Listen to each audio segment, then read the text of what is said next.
In this video, I'll guide you through the process of setting up a Bitcoin wallet address in just a few minutes. This method is fast, secure, and doesn't require any complicated registration. Let's start by opening any web browser. I'm using Google Chrome for this example, but you can use whichever one you prefer. Now go to google.com. In the search bar, type in Trust Wallet and hit Enter. From the search results, click on the first link. Make sure it takes you to the official Trust Wallet site. When the page opens, scroll down a bit until you see the option to download the browser extension.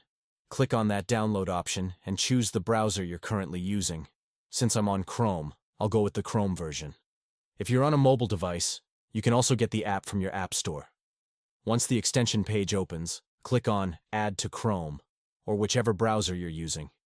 Then choose Add Extension when the browser asks for confirmation. This will install the wallet tool on your browser. After the extension is added, a tab should open automatically. From there, choose the option to create a new wallet. Now, create a strong password for your wallet. Make sure it's something secure that you can remember.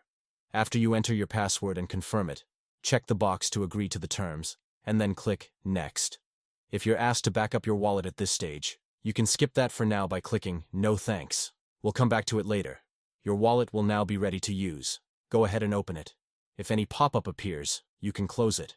To find your Bitcoin address, scroll through the list of coins and select Bitcoin. Now click the Receive button. If a warning message appears, just confirm to continue. Tap on Bitcoin again, and now you'll see your receiving details. This includes a QR code and your Bitcoin wallet address underneath it. Go ahead and copy that address. You can now use it to receive Bitcoin. And that's all it takes to set up your own Bitcoin wallet address with Trust Wallet. Thanks for watching.